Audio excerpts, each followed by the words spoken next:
Hey guys, welcome to another episode of Journey of an Average Gamer, Mass Effect Legendary Edition, Mass Effect 1.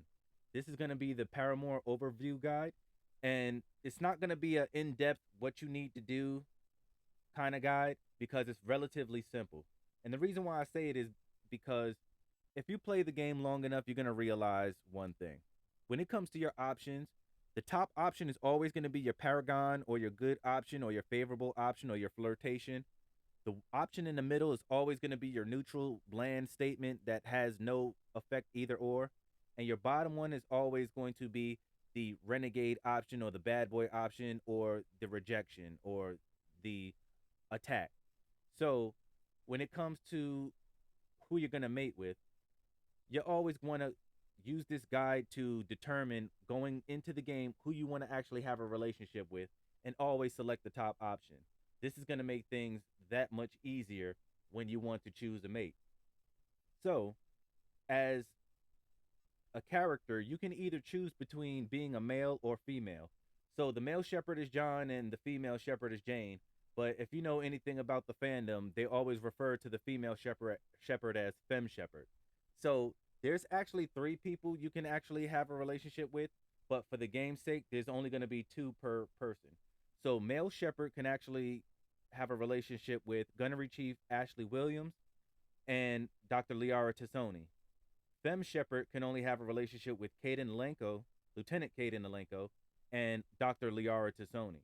Now, if you actually wonder why Liara can actually have a relationship with both genders, is because she's an Asari, and all Asari are all female. So when they actually have babies or they mate, when you learn about it in the game, you're gonna realize that Dr. Liara Tassoni's people, what they do is when they find a mate, they come together and whoever's going to carry the mate, they take the genetic information and the likeness and the traits and the qualities because they have this kind of Vulcan mind meld kind of thing that they do where they actually kind of they're psychically they link with their partners and they take the genetic information and the qualities and traits of their mate and they use it to create their child. So when the child is born, they'll look like an Asari. So they'll have like a blue. Their faces, their colors range between blue, purple. I've seen some that actually have a magenta color to it, to their complexion, but they all have the back of their heads kind of look squid like. But they'll have the qualities and the characteristics of both their parents. So yeah, she can basically breed with either shepherd. So the first romantic relationship between femme shepherd and male shepherd is going to be between Ashley Williams and Caden Alenko, depending on which gender that you actually have. So off the rip, these are going to be the two heterosexual relationships. So when you go down to Eden Prime, if you're male shepherd, you're going to come in contact with Ashley Williams, who's basically trying to fight for her life. And if you're femme shepherd, Caden Alenko is going to be the one down on Eden Prime. So when you finish the Eden Prime mission, you're going to come in contact with a broken Prothean beacon that's going to knock you unconscious. So one of those, depending on who you are, is going to pull you back on the ship. So in my playthrough, I actually wanted to have a relationship with Ashley. So from the jump, what I did was I basically focused all of my attention on Ashley. So I pretty much ignored Liara. So when it comes to Ashley, when you get knocked out, she drags you back to the medical bay on your ship, the Normandy, and you wake up and you basically have this big hangover. So in her response, she feels guilty about you having to getting hit by that Prothean beacon trying to stop her because she actually triggers the beacon. And what you're going to do is when you're giving your first option, you're going to select the top option because the top option is going to absolve her of that accountability because let's be honest, you know, she didn't know that her coming too close to the beacon was going to activate it because it's actually an ancient artifact. So when you tell her the top option, you basically respond to her, "Hey, don't be so hard on yourself. You know, you didn't know that, you were activating the beacon. It's not nobody's fault." Now, when you respond to her in that manner, which is going to be the automatic response, the top option, she's going to look at you like she's hungry for a Snickers bar, and that's going to trigger the attraction from Ashley Williams.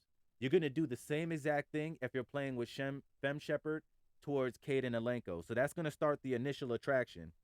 Now, once you become a Spectre, you have three options for your next main mission.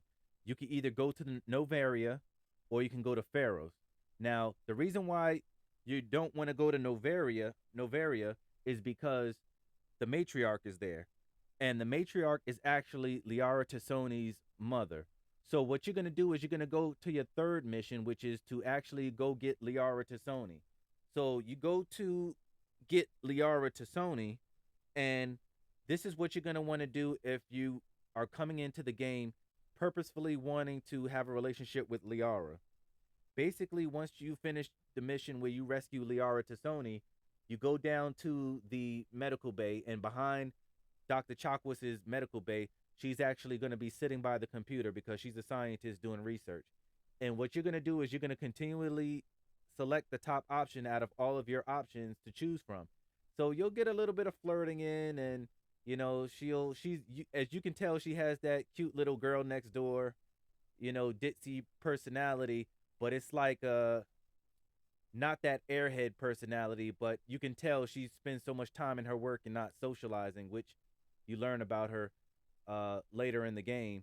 But you kind of flirt with her, and she takes it a little bit, seriously and too literally, I should say, and it goes over her head, and there's a little bit of flirtation. So once you've exhausted all of your top options when it comes to researching with her, then you leave and then you come back. After the next mission, if you're going to have a relationship with either Caden or Ashley Williams, I would tell you don't talk to Liara again. However, because Liara doesn't have a secondary mission.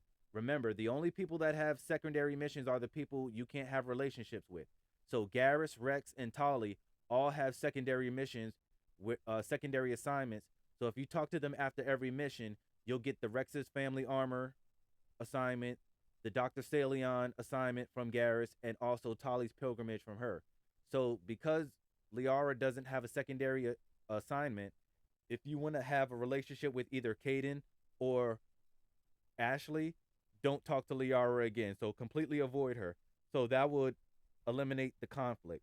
However, if you do want to have a relationship with Liara, after you go after the next main mission, which if you pick up Liara, it could be either Pharos or Novaria, but since, that's the matriarch's daughter, you kind of want to take Liara with you to Novaria.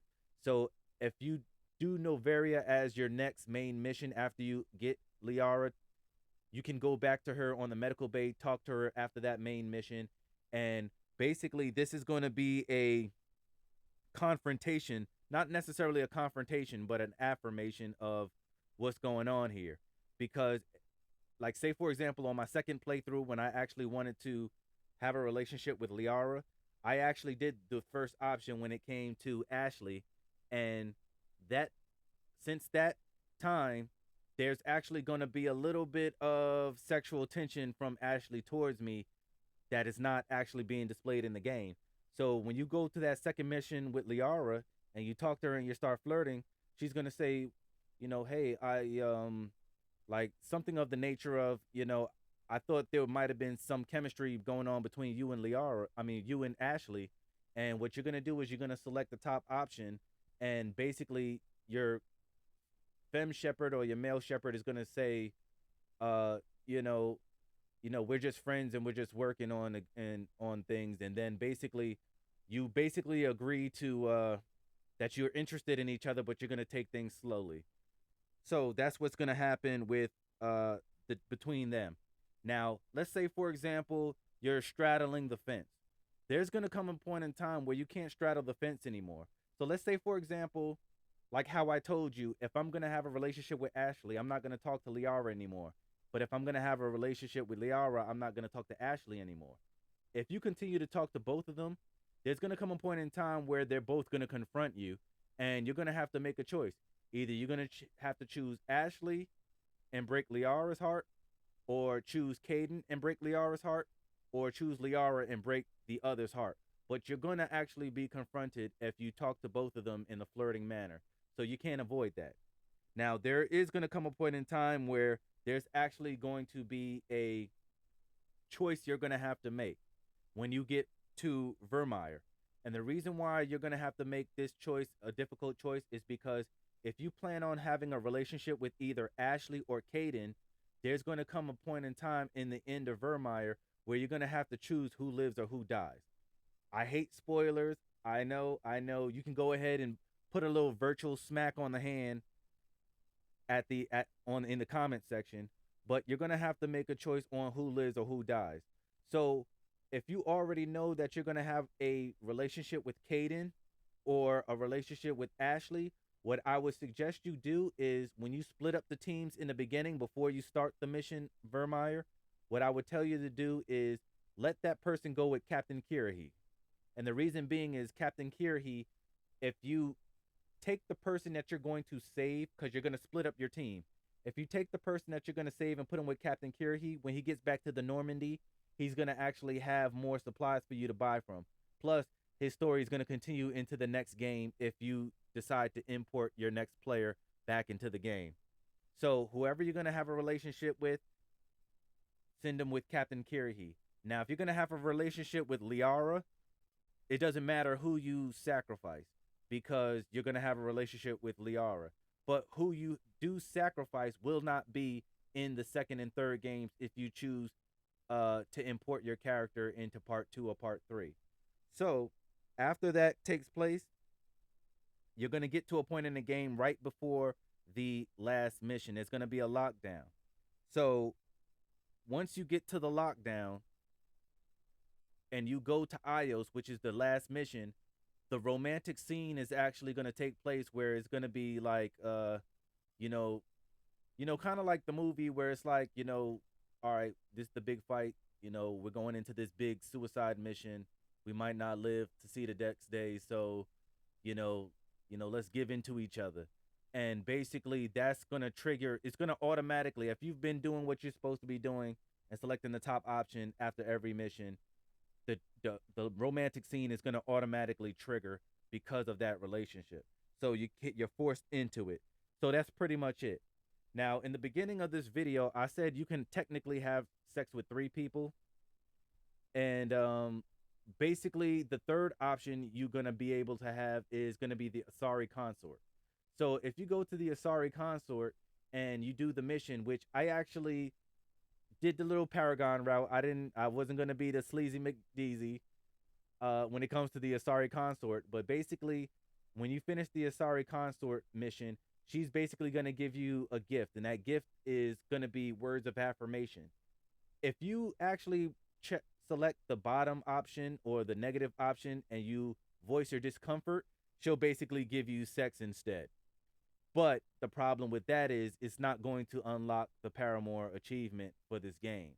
So that's going to be the third person. But basically, that's all you have to do to actually have that Paramour achievement. There's going to be another Paramour, achievement in part 2. But this is going to be the Paramour for part 1.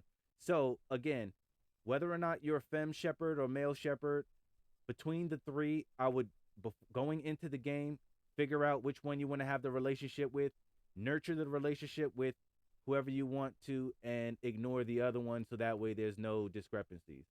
All right, guys, I hope you enjoyed this video. Like, comment, and subscribe.